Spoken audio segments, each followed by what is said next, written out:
Hello, ഞാൻ എറണാകുളം ജില്ലയിൽ കോലഞ്ചേരിയിൽ താമസിക്കുന്നു. ഞാൻ വിജിത മാമിൻ്റെ യോഗയിൽ ചേർന്നിട്ട് 4 മാസത്തോളമായി.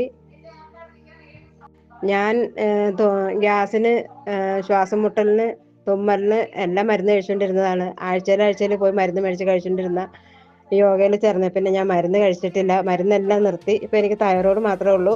അതൊരു 6 മാസം കഴിഞ്ഞിട്ട് വേണം ടെസ്റ്റ് ചെയ്യാൻ ഓർത്തുകൊണ്ടിരിക്കുന്നു. എൻ്റെ യൂട്രസ് റിമൂവ് ചെയ്തതാണ്. എനിക്ക് അതിൽ നിന്ന് പല പ്രശ്നങ്ങളും ഉണ്ടായിരുന്നു. ഒരു പുകച്ചിലൊക്കെ വരുമായിരുന്നു. അന്നേരം നമ്മൾ പണിയൊക്കെ എടുത്തുകൊണ്ടിരിക്കുകയാണെങ്കിൽ അതൊക്കെ അവിടെ ഇട്ടിട്ട് പോയി ഫാൻ്റെ വീട്ടിലിരുന്ന് തണുത്ത വെള്ളം കുടിക്കുമ്പോഴാണ് അത് മാറുള്ളൂ. ഇപ്പം എനിക്ക് ആ വിഷയങ്ങളൊന്നുമില്ല. എനിക്ക് കിടന്നുറങ്ങാൻ പറ്റില്ലായിരുന്നു. കാല് വലിച്ചു കൂട്ടിയിട്ട് മസിൽ കെട്ടി കയറിയിട്ട് എനിക്ക് കിടന്നുറങ്ങാൻ പറ്റില്ലായിരുന്നു. കാല് നിവർത്തി വെച്ച് കിടന്നത് ഞാൻ ഈ യോഗ ചെയ്ത പിന്നെയാണ് കാല് നിവർത്തി വെച്ച് കിടന്നുറങ്ങിയത്. അടുക്കളയിൽ പണിയൊക്കെ ഒന്നും എടുക്കാൻ പറ്റില്ലായിരുന്നു. ഒരാൾ സഹായത്തിന് വേണമായിരുന്നു. എനിക്ക് 2 ആൺകുട്ടികളാണ്. അതിൽ ഇളയ കൊച്ചിനെയാണ് സഹായത്തിന് വിളിക്കുക, എന്തെങ്കിലുമൊക്കെ ചെയ്തു തരാൻ വേണ്ടിയിട്ട്.